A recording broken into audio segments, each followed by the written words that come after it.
Hello, I am Cadet Petty Officer, First Class, China Huey, Public Affairs Department Head, and today I have the pleasure of speaking with Commander Wijnaldum. Good morning, Commander. Welcome back to Stone Mountain High School. It's good to be here. It is an honor to meet you, and thank you for agreeing to partake in this interview. My pleasure. Right now, we can remove your mask if you are comfortable. I'm comfortable. All right, my first question is, how is your experience at Stone Mountain High School, especially being a former cadet of the NJROTC program? My experience at Stone Mountain High School and the NJROTC program, I believe, really exposed me to who I was. I was really quiet. I didn't do much PT. I didn't do a lot of public speaking in front of people unless prompted. And it took me out of my comfort zone early. It exposed me to military discipline, and it showed me that I had potential in those areas. And because of the support I received from my NSI instructor, it prompted me to apply to the Naval Academy. And honestly, I'll forever be grateful. If it weren't for that experience, I don't believe I ever would have started the official active duty Navy journey. All right, that's great. My next question is, what prompted you to consider becoming an officer for the military, and how was your family's reaction? Ooh, that's an interesting loaded question, because I remember my mom played along with the NJROTC, but when I told her I was going to Annapolis, actually when I wanted to apply to Annapolis, she wasn't necessarily a fan. But what I do respect about her response is, even though she didn't want it for me, she supported me because she understood it was my dream.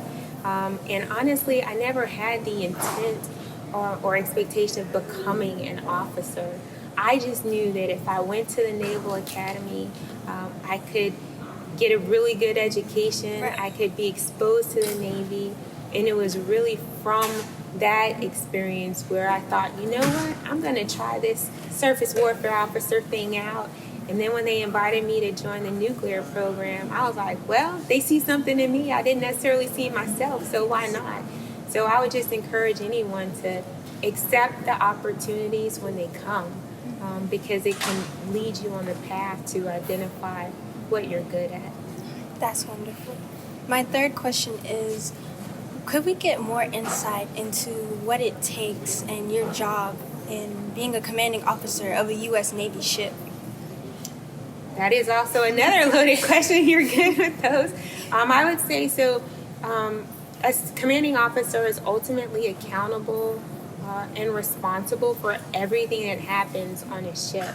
You know, from manning decisions, from training and personnel development, from operations, whether your ship is at sea or in port. It's kind of like I have the privilege of being the one with whom the buck stops, right? People have to get my permission. Like if we were in a situation we need to fire weapons, I hold the weapons release authority. If we are navigating at sea and there is a situation where it may not be we need to operate safely and the watch standards have concerns, they're going to give me that information. I'm going to give them make a decision to help them ensure that the ship remains safe. As with any organization, if someone happens to miss the mark or not do something correctly, there's an accountability process. So as the CO, I make that final determination for matters that are brought to my level. But what I would find, or what I would say is most enjoyable, and what I find a privilege, is that when you serve with people in the Navy, they become your family because you spend a lot of time with them. And as the CEO, I have the privilege of making decisions that directly impact the climate on board and the experiences that my sailors and Marines will have. And my goal is that their experiences are better than what I had coming up through the ranks. Make it #great so that they can do great things. Yes. And my fourth question is, have you faced any obstacles being a double minority in the military? Yes, I have experienced obstacles and challenges. Some were because of who I am, like on the outside.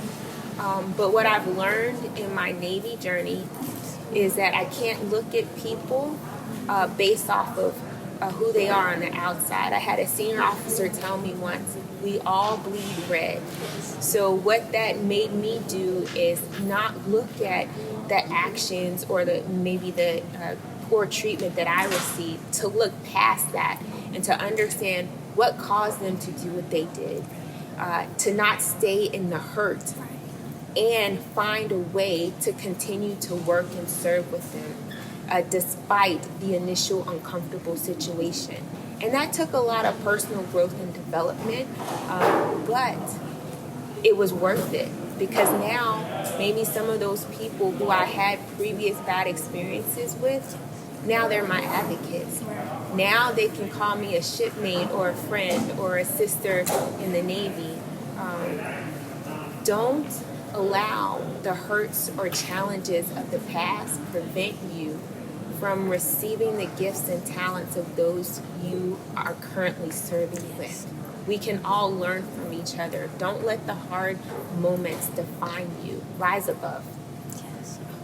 Thank you. And my last and final question is, looking back as a 12th grader graduating yourself, what would you say to the seniors now of Stone Mountain High School and other ambitious females who are interested in a military career? I would say follow your dreams. Expect there to be challenging and hard days, but remember why you started the journey in the first place. And then I would also encourage you, because every now and then you get a win. Something goes right? So I would encourage you to write that win down. Keep it in the ledger. I have a mentor who would talk about the Roman soldiers with their helmets, and if they would have a victory, they would put an etching in their helmet.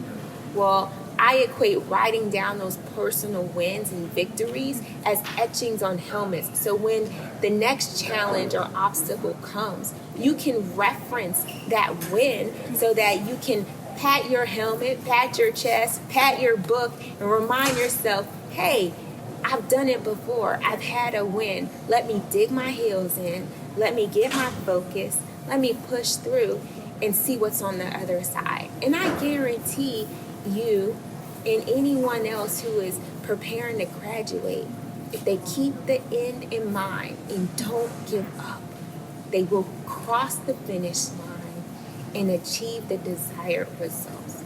And then you know what the beauty about that process is? You are now equipped to lead, encourage, mentor someone else in the future. Yes. And then you continue to pay it forward.